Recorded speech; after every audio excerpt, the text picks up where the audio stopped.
Hello. Before watching the video, I'd appreciate if you went and followed my Twitch channel at twitch.tv/Stevis5. The link is in the comments, so make sure to just go and give me a follow. Also, I'd appreciate if you subscribe to my YouTube channel. Enjoy! For this video, the title is How I Won a $5,000 chess tournament. Now, you might be wondering, am I rich? What's going on? So, to be honest, I haven't won a prize yet, but the tournament does have a $5,000 prize fund, and I did win at least the first round. Now, you can help me win a prize by liking this video and sharing it with friends, as there are prizes in this tournament for the best video recaps. Now, going back to the tournament, this is the Chess.com Daily Chess Championship. There are over 16,000 players in the event, making it possibly the biggest chess tournament of all time. So I decided to play. The games in this event are one move per day, meaning I have 24 hours to make a move. So, let's get into the games. So, on day one, I started out all 22 games. The first game I played was against Olit01, or at least it was the first game to finish. So let's take a look. So I started with 1d4, my opponent played d6, I played knight f3, just developing my knight. My opponent played knight c6. I played c4. Generally, if you get the chance, you want to take control of the center, and since my opponent played so passively, I can just put these two pawns into the center of the board up 2 squares.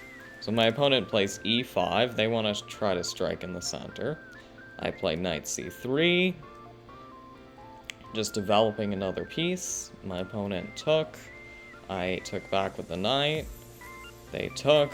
I took with the queen. So far so good. Just an even trade.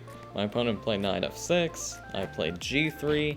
Here my opponent played c5. And you can see the computer showing that this is an inaccuracy. And that's because c5 is a pretty weakening move.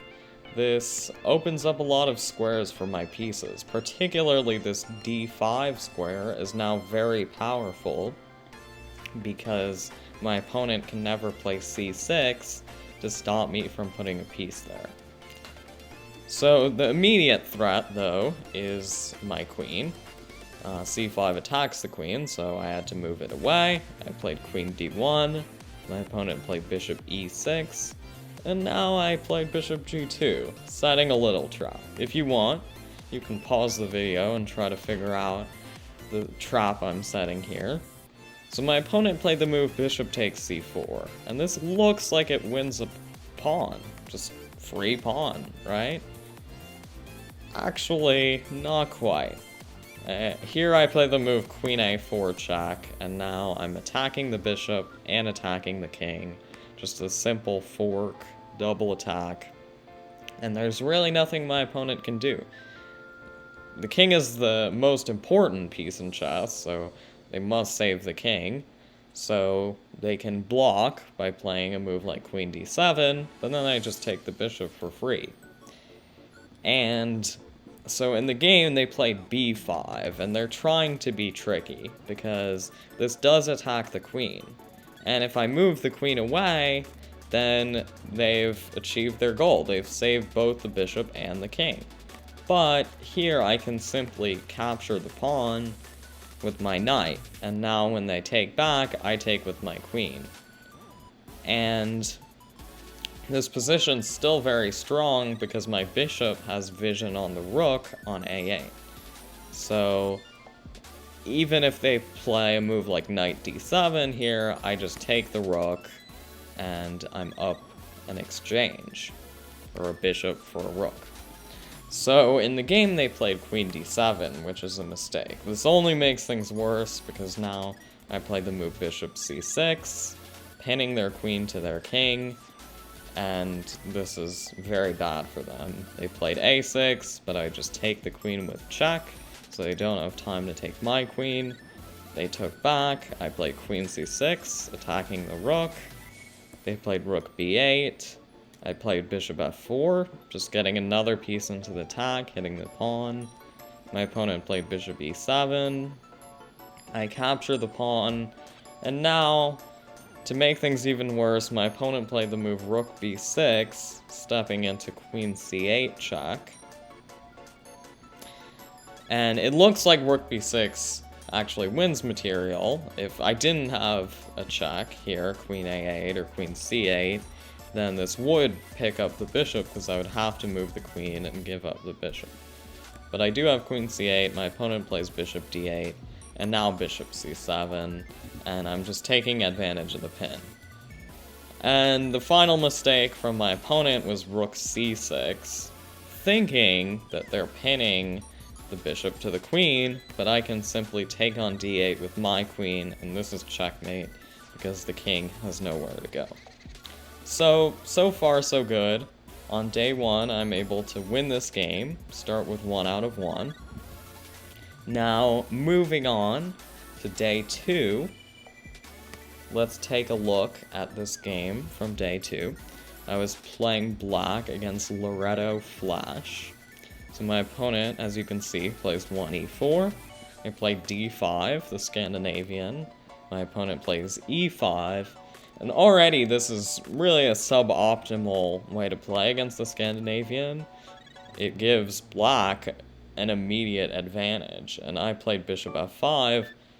And now I get to play sort of a Caro-Kann idea, since in the Caro-Kann advanced variation, often black goes bishop f5, there's a pawn on d5, you play e6, and that's kind of the setup that I am going to get in the game. But the difference is in the Caro-Kann starts with e4 c6.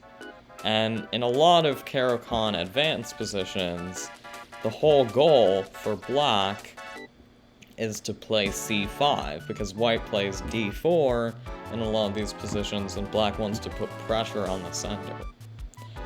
Now, in this position, what makes this better than the advanced Caro-Kann for black is that I don't have to waste a move going c6 and then going c5.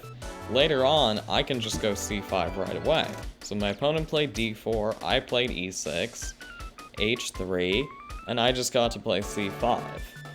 Now, this would be more or less a transposition to the Caro-Kann if I played c6, but as you can see, well, the computer's loading, but it doesn't like this move nearly as much as c5, which is the best move. My opponent plays knight f3, knight c6, a3.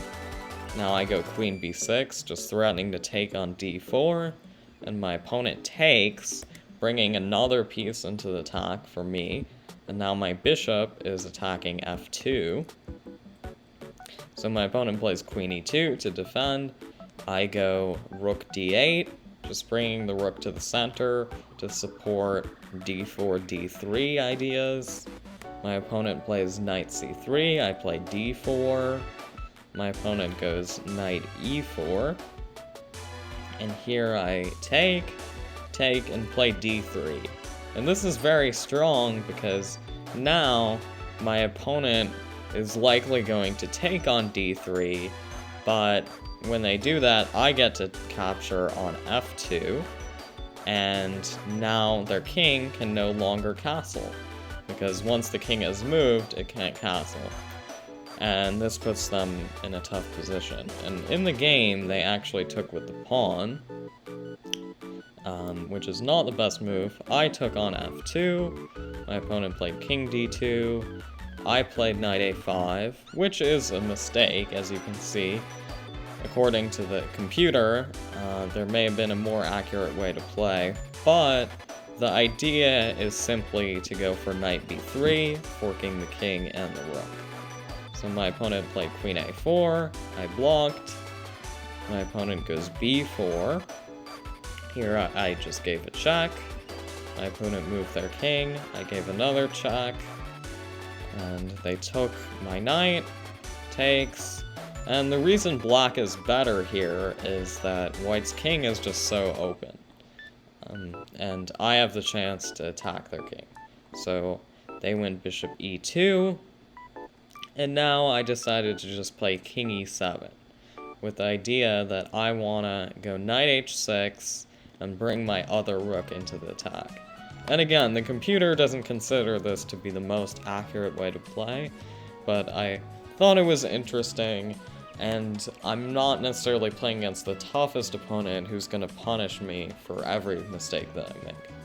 So, rook a1, knight h6, just following my plan, b5 played, and now I just brought the rook in with rook c8, my opponent moved their king away, and now I play knight f5, trying to bring my knight into the attack, threatening knight g3, which is forking the bishop and the rook. My opponent played queen b4 check, I play king e8, a4, knight g3 with the double attack. My opponent plays a5, attacking my queen c7, threatening queen c2 check. So many threats here for black. My opponent plays d4 at this point. Most likely they were pretty desperate, because black just has so many ways to win here. So many threats. I played queen c2, my opponent went king a1, I just took their bishop, my opponent went rook b1, I went rook c4 to bring the rook to a4, my opponent played knight e1, attacking my queen, and here's where the fun starts.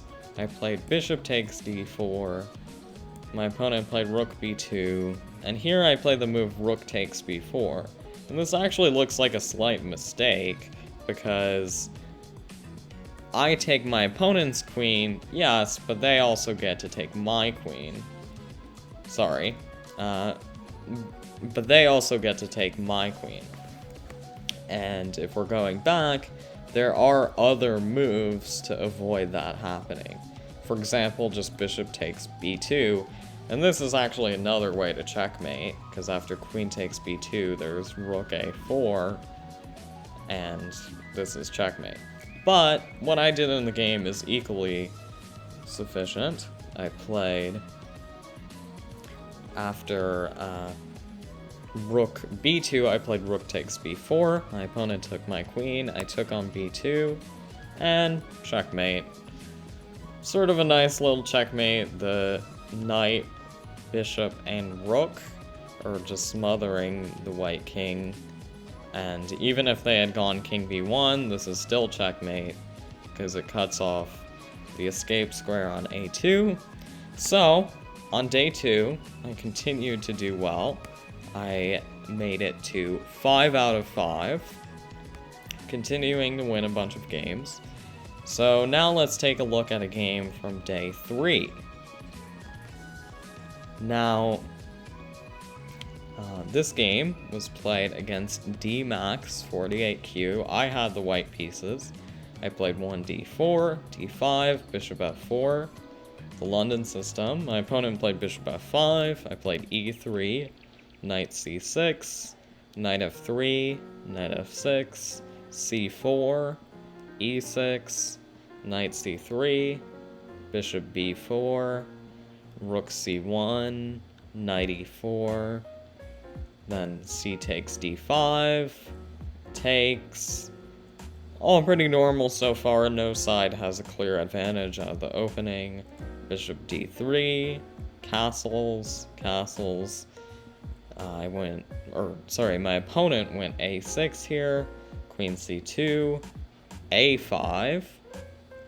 Normally not a great idea to move a pawn to a6 and then a5, since my opponent could have just moved the pawn to a5 in one turn if they really wanted to. But additionally, this simply blunders the pawn because after takes, white is up a pawn.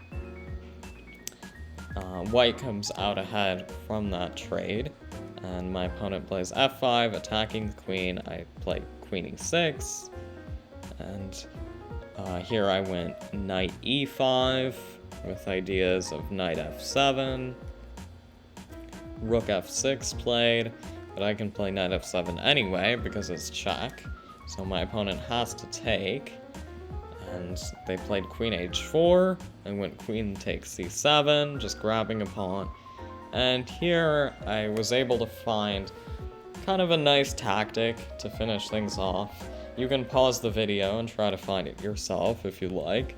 The move is queen takes b8, sacrificing the queen, but after knight takes b8, rook c8 check, and they have no choice but to block with their queen and then their bishop, but it's just checkmate. So that was another interesting game. Definitely, I'm in good shape at this point. On day 3, I ended up on 10 out of 10. So far, I've won all my games. And now, let's move on to day 4, where I moved to 16 out of 16, only leaving me with 6 more games to play, since there are 22 games in the round. And the benefit of round 1 compared to later rounds is that many games finish very early, and you can see that that happened in my group. A lot of games finished early. I only had 6 games left, and I had only been playing for a few days. One thing I should also mention is to advance to round 2, round 3, future rounds, you have to finish first in your group. And if there's a tie for first, then multiple players advance. So now, at this point, I only had a few main rivals, because there were only a few players left who were still undefeated. And one of them was this guy, Ivanobs, and I'll show one of my games against him. I had the black pieces, they played e4, I went d5, the Scandinavian, takes, and here they went knight f3. The main move is knight c3 to attack the queen. So I played bishop g4, my opponent went bishop e2, I played knight c6, h3, takes, queen d7, castles, c3, I went e5 to stop them from playing d4, just taking space in the center, queen a4, and I played knight g7, my opponent went b4, just attacking. And here I probably should have played king b8, because now I can meet b4 with knight to d4. And it looks like this blunders a knight, but my opponent doesn't have time to take because their queen is hanging. And if they take my queen, then I take their bishop with check.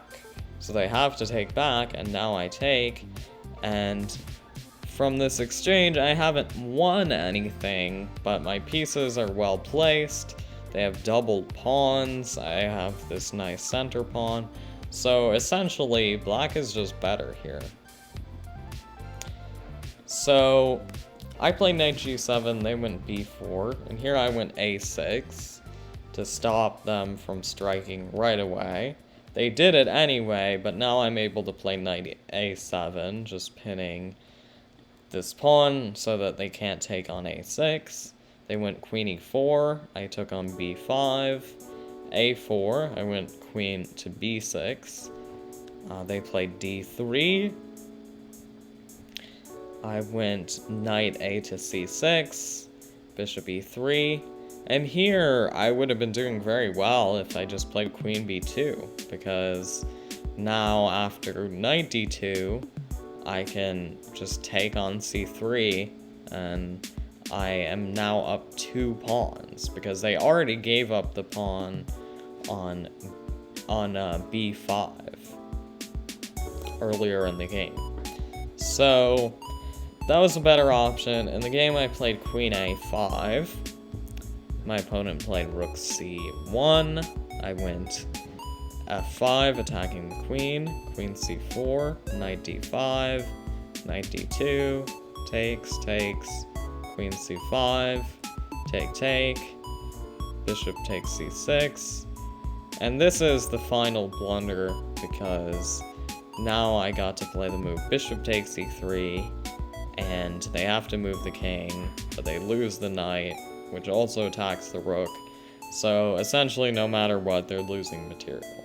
So, this was this game, and this brought me to 17 out of 17. So far, so good. I also managed to win 2 more games afterwards, so I was on 19 out of 19, and I only had one main rival left, who was Moin74. And I had 2 games still ongoing against Moin74. But still, I'm on a perfect score, and only that one person, Moin74, can catch up to me at this point. But disaster struck. I lost on time. In both of my games against Moin74, I just forgot to move in the 24 hours allotted for the game. I took a look at the position, and I was like, okay, this is complicated, I'll come back to it later, and I just forgot. So, that put me in a pretty bad situation, because I would now get 20 out of 22 at best if I won my final game. And now Moin74 was still on a perfect score at this point, so it would be very hard for me to catch up with him, having lost 2 games. Now, in my final game, I was playing once again against Emanobs. I had white in this game, so I played d4, my opponent played knight f6, knight f3, e6, bishop g5, h6, bishop h4, bishop e7, knight d2, or knight b to d2, d6, e4, b6, bishop d3, knight bd7, castles, bishop g7, or bishop b7, c3, knight h5, takes, g3 to stop knight f4, knight f6, and here I decided to go for e5, just taking more space, attacking the knight, and here white has a pretty pleasant position. Black's king is still in the center. Black plays knight h7, but now both of their knights are really stranded on the side of the board here. Very misplaced. So I decided to play knight d4 here with the idea of moves like bishop b5 and queen a4 to attack the king. And you might be wondering, well, why does knight d4 help me accomplish those moves? But the answer is that it stops c6 in certain cases. So if I go bishop b5, my opponent can no longer play c6 because I'm attacking it with the bishop and the knight. Also, it opens the queen to attack the h5 knight, which is a little tricky.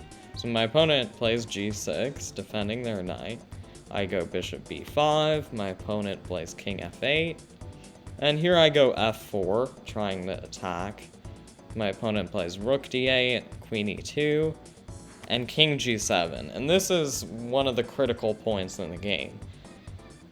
In the game, I played the move f5, and you can see the eval bar go all the way down. This was not a good move. I was rushing, trying to find a way to pretty much win by force, and that's unnecessary here. White just has all the benefits in this position. black's pieces are completely misplaced. White has much more space. This pawn really stops black from taking space in the center. And all of white's pieces are well placed, and here one of the best moves is to simply go g4, and this just traps the knight. And that would have made things very easy for me, because now all my opponent can do is give up their knight, but then I'm up a piece, I'm just cleanly winning. But the move that I played in the game, f5, is a blunder because my opponent simply takes. And here my idea was to go rook f5. Considering that if my opponent takes on f5, I can go knight takes f5, and I'm forking the king and the queen.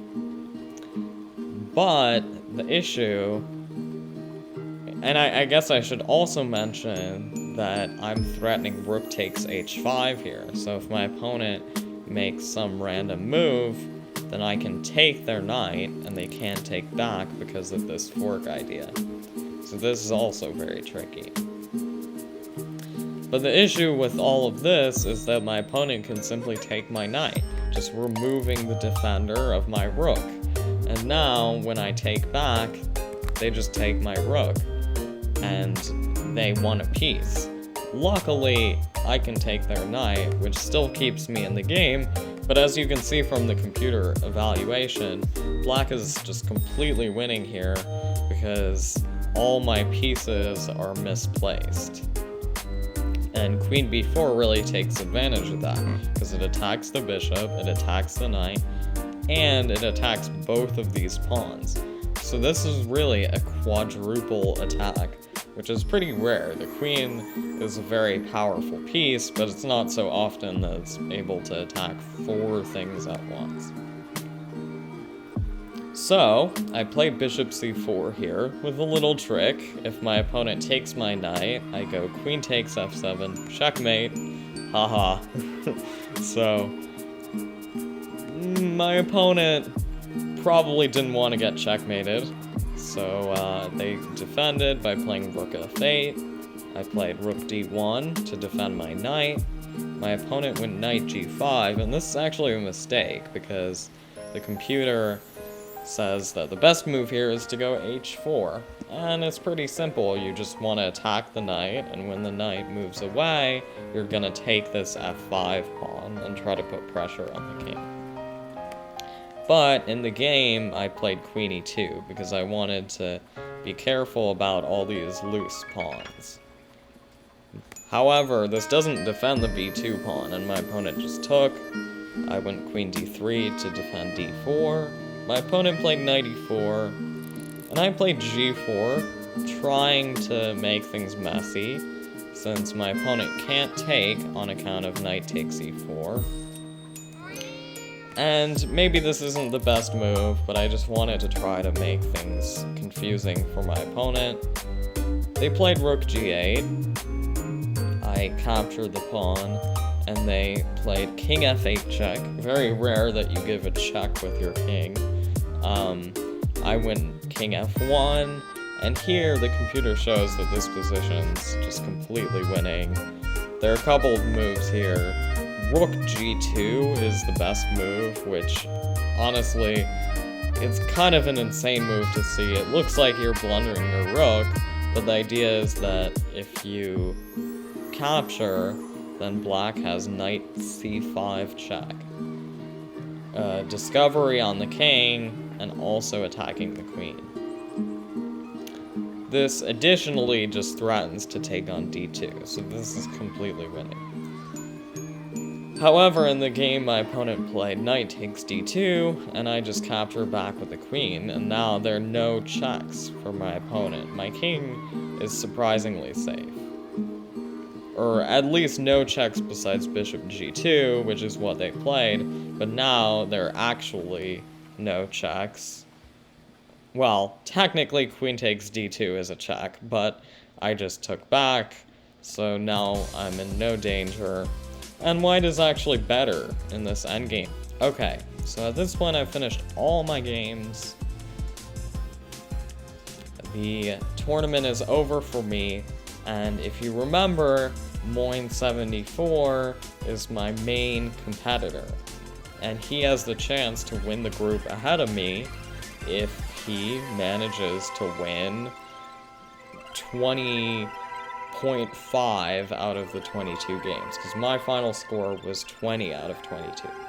And he loses one game, and I think, okay, well, this is manageable. Maybe he'll lose another game, and I'll be able to catch up and advance to the next round. But he's winning in all the rest of his games, and I just assume that, well, I'm not gonna make it. Oh well. And then, a few days ago, I got a notification that I'm playing in round 2 of the daily championship, meaning I advanced. I tied for first, or got first in the group, and I looked, and Moin had lost one game on time where he was completely winning. So I got very lucky. Just as a disclaimer, I did not pay Moin. This was completely of his own volition. He lost on time, which is kind of ironically how I lost to him as well. But now I'm playing in round 2, so I managed to win my group in this $5,000 chess tournament. I hope you enjoyed the video. Thanks for watching. Bye.